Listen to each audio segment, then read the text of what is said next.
आज का जो हमारा पॉडकास्ट है उसमें हमारे साथ जुड़ेंगे Atul Chaudhary, IRS officer, assistant commissioner custom and central excise. Welcome Atul Chaudhary. Thank you. तो आज आप सबसे पहले अपने बारे में कुछ बताओ। देखिए, आपने मेरा नाम तो इंट्रोड्यूस कर ही दिया, अतुल चौधरी ही मैं। तो सबको पता ही है जी। मैं विजयपुर का रहने वाला हूँ, सांबा डिस्ट्रिक्ट का। मेरी स्कूलिंग केंद्रीय विद्यालय सांबा से हुई है। फर्स्ट से लेकर 12th तक मैंने उसी स्कूल में अपनी एजुकेशन की है कंप्लीट। उसके बाद मैं स्कूल के बाद में कॉलेज में आया, जो government college of engineering and technology में था। मेरी ब्रांच इलेक्ट्रिकल इंजीनियरिंग थी। मैंने 2011 से 2015 तक GCT में आपने इलेक्ट्रिकल इंजीनियरिंग की है? जी, मैंने इलेक्ट्रिकल इंजीनियरिंग की है। तो अच्छा था, कॉलेज का भी एक्सपीरियंस काफी अच्छा था। ओवरऑल तब तक तो सब ठीक था। तो ये इंजीनियरिंग से आगे UPSC वाली साइड जाने का ये कहाँ से सोचा? मतलब यहाँ पे किसी को तो पता नहीं था, तो अचानक आपने ये कहाँ से सोचा? कैसे आपके दिमाग में ये चीज़ आई कि आप मतलब UPSC करोगे या कुछ? नहीं, ये आपने चीज काफी सही बोलेंगे। यहाँ पे किसी को UPSC का एक्चुअली पता नहीं, किसी को कोई नॉलेज नहीं थी। काफी लोगों को अगर पूछा जाए UPSC क्या होता है तो उनको पता नहीं होगा। सब बोलेंगे UPSC union public service commission. सबको लगता है कि UPSC क्या है क्या नहीं है। सबको लगता है it's an IAS exam, IAS का एग्जाम होता है। हालांकि UPSC में जरा पहले 24 सर्विसेज होती थी, अभी भी आई थिंक 17-18 के आसपास 17-18 सर्विसेज अभी भी हैं। तो मेरा UPSC की तरफ टिल्ट, टू बी ऑनेस्ट, कभी स्टार्टिंग में मैंने सोचा नहीं था UPSC के बारे में। तो एक मोटिवेशन या एक रुख जो UPSC की तरफ स्टार्ट हुआ वो इससे हुआ कि मैं कॉलेज में, अपने GCT कॉलेज में हॉस्टल्स में रहता था। तो एक सीनियर थे मेरे, जिनका पहले मेरा 1-2 बार उनसे बातचीत हुई थी और मुझे अच्छे लगते थे वो। मतलब he was a very jolly kind of person, अच्छे से बात करते थे। तो एक दिन हॉस्टल में न्यूज़ फैल गई कि वो जो सीनियर थे, हालांकि मैं उनका नाम नहीं लूंगा, तो सीनियर थे वो, उन्होंने केस निकाल दिया, कश्मीर एडमिनिस्ट्रेटिव सर्विस। तो मुझे फर्स्ट टाइम लगा केस क्या है। केस मतलब मुझे इंटरेस्ट जागा कि मैंने कई बार उनसे बात की है, मुझे तो वो नॉर्मल लग रहे थे। पीपल रिएक्शन पर वो केस बन गए हैं, वो ऑफिसर। ऐसा होता है ना, मतलब ऐसी जगह पे कोई ऑफिसर बन जाए, वो ऑफिसर है, क्या हो गया, मतलब किस एक बड़ा नाम, हर जगह नाम चल रहा था, हर जगह बन जाता है, नाम ऊपर आ जाता है। मोर देन फेम, मतलब उनकी रिस्पेक्ट में सुन रहा था कि हर कोई रिस्पेक्टफुली उनका नाम ले रहा है। तो मुझे एक क्यूरियोसिटी जागी कि मैं भी देखूं केस क्या होता है, UPSC क्या होता है।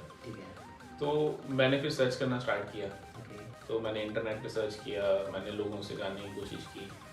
तो मुझे पता चला दिल्ली में काफ़ी, हालांकि जम्मू में भी काफ़ी जगह है जहाँ पे IAS की कोचिंग होती है, but Delhi is a hub. तो दिल्ली में स्पेशली जैसे ओल्ड राजेंद्र नगर है, मुखर्जी नगर है, वहाँ पे कोचिंग्स होती हैं IAS की, स्टेट सर्विसेज की।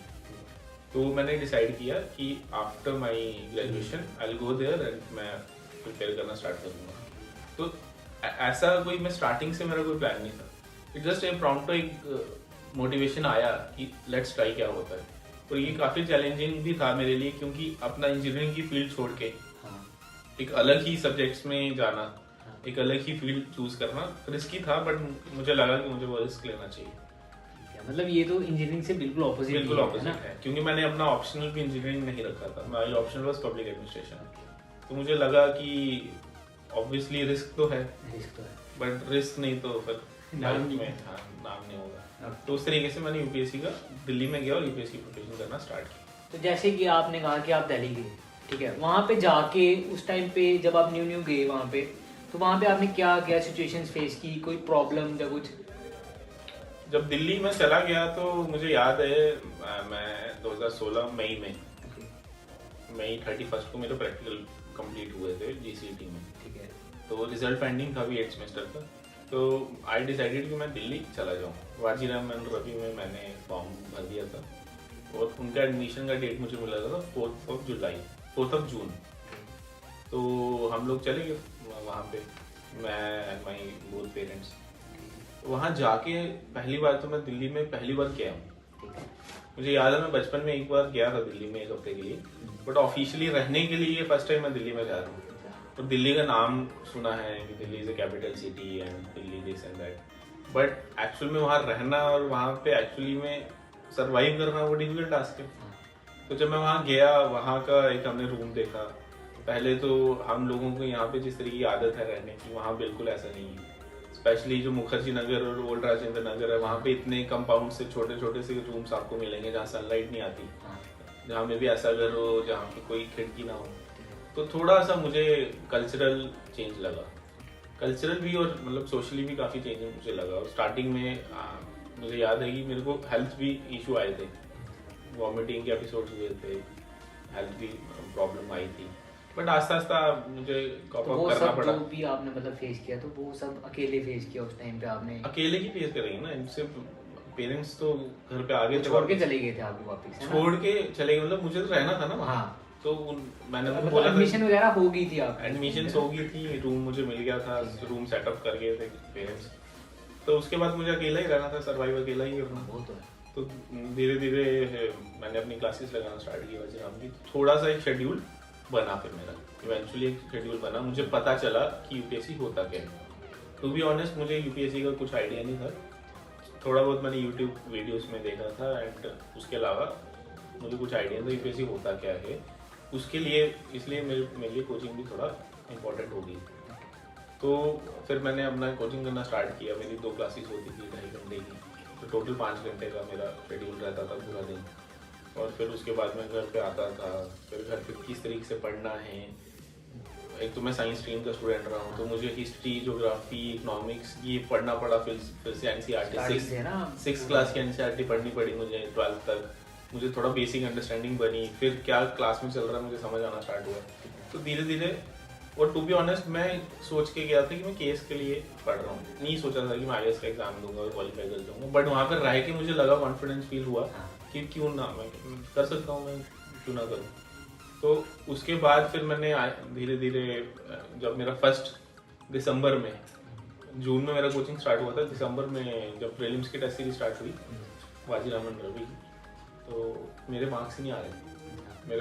मुझे याद है मेरे फर्स्ट में 200 में से 38 मार्क्स थे, सेकंड में मे बी 42। तो मेरे को लगा कि मैं तो प्रीलिम्स ही क्लियर नहीं कर पाऊंगा। तो फिर मैं प्रीलिम्स के लिए पढ़ना स्टार्ट कर दिया, पूरा फोकस मेरा प्रीलिम्स था। तो ऐसा हुआ कि मुझे इतना कॉन्फिडेंस था जब मैंने प्रीलिम्स दिया, क्योंकि मैं रेगुलरली प्रीलिम्स के लिए पढ़ रहा था।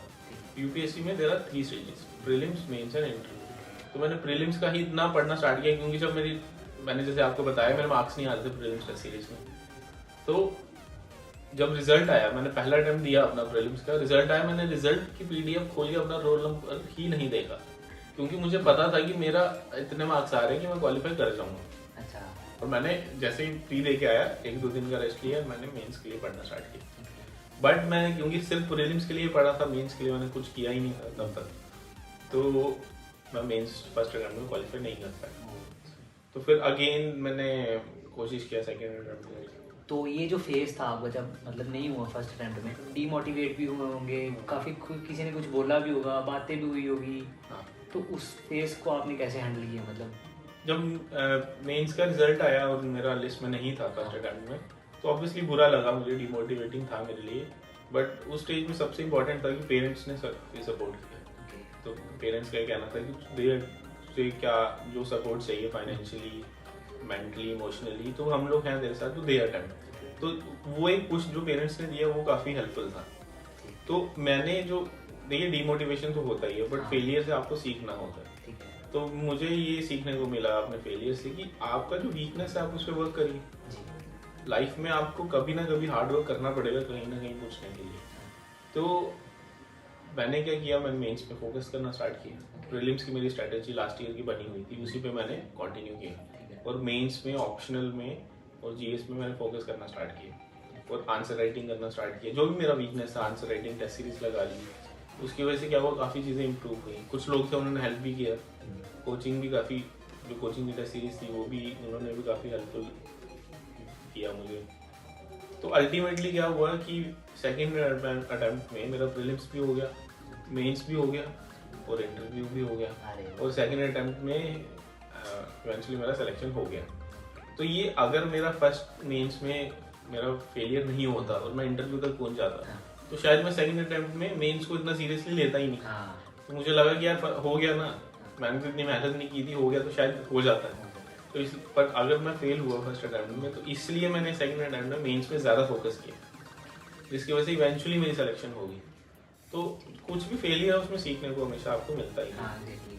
तो ये था मेरा। जब आपकी यूपीएससी क्लियर हो गई उसके बाद, जैसे आप सांबा डिस्ट्रिक्ट में फर्स्ट थे जिसने यूपीएससी क्लियर किया था, तो उसके बाद आपकी लाइफ में क्या चेंजेस आए, मतलब आपने क्या चीज़ें, मतलब आपको लगा कि ये चेंज है मेरी लाइफ में या कुछ, वो बताओ कुछ। लेकिन मुझे आज भी डेट याद है, 27 अप्रैल 2018 की बात है जब यूपीएससी का रिजल्ट आया था। तो I was very nervous that day. थोड़ा सा पहले पता चल जाता है कि आज रिजल्ट आने वाला है, तो काफ़ी नर्वसनेस थी। मैं सोच रहा था यार लास्ट में नाम आ जाए, कहीं भी आ जाए, कुछ भी आ जाए, बस नाम। फाइनली जब यूपीएससी में नाम देखा तो एक अलग ही क्रेज था, एक मतलब एक एनर्जी थी बॉडी में कि यार क्या हो गया, ये सिलेक्शन हो गई क्या। मतलब एक दिन पहले आप कुछ भी नहीं हो, तो जब सिलेक्शन हो गया तो एक स्टोरी मैं आपको फनी स्टोरी बताता हूँ कि सिलेक्शन के बाद फर्स्ट टाइम था कि मैंने एक्चुअली फ्लाइट बोर्ड की। उससे पहले मैं कभी फ्लाइट में था ही गया ही नहीं। और वो भी जो फ्लाइट बोर्ड की वो मेरी सिस्टर ने मुझे गिफ्ट किया कि तू आजा घर, क्योंकि यहाँ पे काफी लोग एक्साइटेड हैं, मिलना चाहते हैं, मतलब सारी फैमिली रिलेटिव। तो हाँ, तो उससे मैं फर्स्ट टाइम फ्लाइट से गया। तो फ्लाइट से जब मैं एयरपोर्ट से बाहर निकला, जम्मू एयरपोर्ट से, तो पूरा ही सब रिलेटिव्स, पूरा खानदान वहाँ पे था, इकट्ठा हुआ था और काफी लोगों ने वार्मली मेरे को वेलकम किया। तो मुझे काफी अच्छा लगा। अब काफी गाड़ियाँ चल रही थी, हालांकि थोड़ा सा ये ओवर था पर्सनली फील भी थोड़ा ओवर था, बट स्टिल लोगों की सारे रिलेटिव फैमिली लोगों की खुशी थी कि लोग खुश थे कि कुछ बड़ा किया है या कुछ पहली बार किसी ने कुछ ऐसा किया है। तो लोग पूरी डिस्ट्रिक्ट में फर्स्ट थे ना आप। तो डिस्ट्रिक्ट में मुझे नहीं पता था कि आई वाज फर्स्ट जो डिस्ट्रिक्ट में था। जो मैं रिपोर्टर्स या न्यूज चैनल से लोग आए थे, उन लोगों ने जब बोला तब मुझे एक्चुअली पता चला कि अच्छा ऐसा है। अच्छा, आपको पता नहीं था कि इससे पहले कोई नहीं है? मुझे नहीं पता था, कैसे पता होगा। मतलब सेम थिंग ना, मैं पहले यूपीएससी से कनेक्टेड ही नहीं था, तो मुझे आइडिया नहीं था कि एक्चुअली मैं यहाँ पे कोई पहले हुआ है कि नहीं हुआ है, कोई इस तरीके से। जब सिलेक्शन होगी, जब मैं वापस आ गया तो फिर मुझे एक लेटर आया यूपीएससी से, ऑफिशियल एक एलोकेशन लेटर होता है कि आपको इंडियन रेवेन्यू सर्विस एलोकेट हुई है। तो ऑब्वियसली काफ़ी लाइफ चेंज होगी, थोड़ा सा पर्सपेक्टिव लाइफ को लेके चेंज हो गया, स्टेबिलिटी आ गई। फिर मैंने ट्रेनिंग ज्वाइन की। कहाँ पे थी? ट्रेनिंग हमारी नासिक में होती है, national academy of customs and indirect tax, Faridabad. तो पहले तो लवासना में 3 महीने का फाउंडेशन कोर्स होता है जो मसूरी में है, जो सब सर्विसेज का होता है। उसके बाद हम अपने पेरेंट सर्विसेज में चले जाते हैं, पेरेंट सर्विस अकेडमी में, जो नासिक फरीदाबाद में थी। तो वहाँ पे हम लोगों ने पूरा 1 साल ट्रेनिंग की। केस ऑफ मी, जो Indian revenue services custom and indirect tax की थी, वो नासिक थी फरीदाबाद। तो वहाँ पे जाके एक अलग ही पर्सपेक्टिव मिला लाइफ को लेके, नेशन को लेके। हम लोगों की काफ़ी अटैचमेंट भी हुई।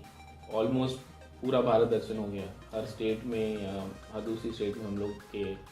जैसे मेरा कस्टम अटैचमेंट पहले हुआ, जिसमें हम लोग गुजरात में गए थे। उसके बाद हमारी सीआरपीएफ वेपन अकेडमी ट्रेनिंग हुई थी, जिसमें हमने आर्म्स ट्रेनिंग की, जिसमें इंसास, AK-47, पिस्टल, क्लॉक, इनको एक्सपीरियंस हमने किया कि किस तरीके से चलाया जाता है। ये एक अलग ही एक्सपीरियंस था मेरे लाइफ में, काफ़ी एक्साइटिंग था। ये फर्स्ट टाइम था। तो मैंने एक्चुअली में गन चलाना सीखा और शूटिंग किस तरीके से की जाती है। तो अभी आप शूटिंग कर लेते हो? हाँ, अभी तो वो कोर्स था वहाँ पे। उसके बाद मैं कोस्ट गार्ड के साथ LCS अकेडमी हमारी जो हुई थी अटैचमेंट, ऑडिट में DRI जो एंटी स्मगलिंग स्क्वाड का एक स्पेशल विंग है, उसके साथ अटैचमेंट हुई। DGGI जो GST इंटेलिजेंस का काम देखती है, उसके साथ हमारी अटैचमेंट हुई। Wild life institute of India, Jim Corbett, तो काफ़ी जगहों पे हम लोग घूमे। उसके साथ हमारी क्लासेस भी होती थी। तो ऑब्वियसली लाइफ तो चेंज होती है, पर्सपेक्टिव चेंज होता है, लोगों को, आपके लिए भी चेंज होता है, आपका भी लाइफ को सबसे important stability. I think stability is very important. तो स्टेबिलिटी आ गई है लाइफ में, तो उसकी वजह से ये नहीं है कि मतलब क्या करना है, किस तरीके से है। Now this is my career, इसी में ही फोकस करना और आगे बढ़ना। तो अब कुछ ऐसे कोई मोमेंट जो अभी आप मिस करते हो आज की लाइफ में, मतलब पहले के जो मोमेंट कुछ ऐसे जो अभी आप मिस करते हो, जो आपको मन करता है करने का लेकिन कर नहीं पाते हो, जो कुछ ऐसा? पहले के लाइफ से अभी थोड़ा लाइफ बिजी हो गई है, रिस्पॉन्सिबिलिटीज़ हैं। आप एक गवर्नमेंट जॉब पे काम करते हो, एक गवर्नमेंट की रिस्पॉन्सिबल चेयर पे बैठे हो और आपको करनी है वर्किंग। कुछ चीज़ें हैं जिस पर आप मिस आउट कर जाते हो। स्पेशली जो मुझे चीज़ें याद आती हैं कि मैं कैसे अपने फ्रेंड्स के साथ या कजन्स के साथ हम लोग क्रिकेट खेलते थे।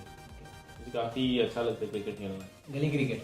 गली क्रिकेट ऑब्वियसली गली क्रिकेट खेलते थे, या कहीं भी कुछ भी हम लोग कर रहे हैं, कभी हम लोग जब सब कजन साथ में हैं तो हम लोग कुछ स्टूपिड गेम खेल रहे हैं, मतलब बट द मोमेंट जो हम लोग एंजॉय करते थे वो आजकल मैं काफ़ी मिस करता हूँ। ये चीज़ें, और कहीं भी चले जाओ आपको ये नहीं था कि आपको अपना एक रिस्पॉन्सिबिलिटी भी देखनी है। एक चाइल्डहुड जो होता है उसको मैं एक्चुअली मिस करता हूँ। किस तरीके से चाइल्ड में कितना एंजॉय करते थे, चले जाना कि मिल लेना, कहीं हम लोग टूर पे निकल जाते थे, कभी तो कितने गेम्स खेलते थे, तो वो चीज़ें ओवरऑल मिस करता हूँ। कोई कुछ ऐसा मोमेंट कोई जो आप शेयर करना चाहो, फनी मोमेंट? हाँ, मुझे एक फनी मोमेंट याद आ रहा है। मैं अपने फ्रेंड्स के साथ अजमेर गया हुआ था, तो काफ़ी पहले की बात है। तो हमारे पास, हमने सोचा कि चलो गोलगप्पे खाएंगे, तो हमारे पास 10 रुपए थे, वो भी मेरे पास ही थे। अच्छा, टोटल कितने लोग? 10 रुपए थे मेरे पास, तो हम 3 लोग थे। अच्छा, तो हम लोग चले गए, तो हमने बोला उनको, भैया को, कि आप हम तीनों को 10 रुपए के गोलगप्पे खिला दो। तो वो खिलाना स्टार्ट हुआ, और उसने जब देना स्टार्ट किया तो हमें लगा यार ये 10 रुपए की ज्यादा नहीं दे रहा, तो मतलब खत्म हो जाने चाहिए था अभी तक। तो मैंने उसको पूछा कि भैया कितने का हो गया अभी तक? कहता 25 के हो गए, बस 5 के रह गए। अच्छा, मतलब आपने 10 के तीनों ने मांगे थे और उसने एक के 10 के दिए। उसको लगा कि एक 10 और टोटल 30 के मांगे। पैसे थे नहीं आपके पास? पैसे हमारे पास 10 रुपए थे।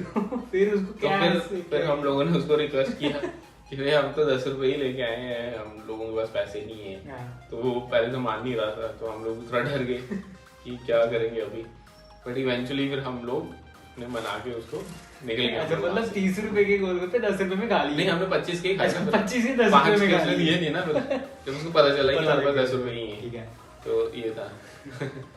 तो कुछ ऐसा मोमेंट जो आपको लगा हो कि यार चल यार ये चीज नहीं होनी चाहिए थी लाइफ में? देखिए, अभी तो क्योंकि हम लोग जर्नी की बात कर रहे हैं, तो ऐसा कुछ याद नहीं आ रहा। वही एक थोड़ा सैड मोमेंट था मेरे लिए जब मेरा फर्स्ट अटेम्प्ट में मेंस नहीं निकला था यूपीएससी का, तो बट वो भी आई थिंक मोटिवेशन की तरह ही काम किया था उसने। मतलब आप तो मोटिवेट हुए ना उससे? तो अगर हम लार्जर कंटेक्स्ट में देखें तो वो भी एक बैड मेमोरी नहीं थी, it was a learning experience. तो मैं भी उसको कुछ सैड एक्सपीरियंस ही बोलूँगा, बट फिलहाल मुझे वही याद आया। तो अब एक मैसेज जो आज की यूथ को आप देना चाहो? मैसेज यार यही मेरी तरफ से रहेगा कि फोकस्ड रहो, मोटिवेटेड रहो। एक्चुअली में क्या आपके गोल्स हैं, आप एक बार डिसाइड कर लो, और गोल से रिस्पेक्टिव किस फील्ड में, मतलब in our middle class society people focus on education, but I think rather focusing on education you must pursue जो आपको अच्छा लगता हो। तो कुछ भी हो सकता है, चाहे वो आर्टिस्टिक फील्ड हो, चाहे वो स्पोर्ट्स हो, चाहे वो एजुकेशन में क्यों ना हो, तो जो आपको अच्छा लगता है आप उसको अपना मोटिवेशन बनाएं और उस पर फोकस तरीके से काम करें। अपना माइंडसेट और अपना एटीट्यूड उस तरफ अगर आप डाइवर्ट करोगे तो आपको हम सक्सेस मिलेगी ही मिलेगी। तो बस मेरा यही मैसेज रहेगा यूथ को कि आप लोग फोकस अप्रोच से काम करें। अगर आप लोग करोगे इस तरीके से, आप अपना गोल डिसाइड कर लोगे तो कोई नहीं रोक पाएगा आपको। और अगर आप मोटिवेटेड हो और अगर आप में एनर्जी है ना to with in to do something, कोई भी फील्ड हो चाहे, तो हर लोग आपका सपोर्ट करेंगे उसमें। आई थिंक यही मेरा मैसेज रहेगा यूथ को। तो फाइनली इस पॉडकास्ट को हम इस प्यारे से मैसेज के साथ खत्म करते हैं। थैंक यू अतुल चौधरी, हमें अपना प्रीशियस टाइम देने के लिए और आने के लिए और हमारे इस फर्स्ट पॉडकास्ट को ज्वाइन करने के लिए। Thank you so much, thank you for inviting me. Thank you sir, thank you. तो ये हमारे चैनल का फर्स्ट पॉडकास्ट था। ऐसे ही पॉडकास्ट देखने के लिए लाइक करो, शेयर करो, कमेंट करो, सब्सक्राइब करो और बने रहो राशिफ खान ब्लॉग्स के साथ।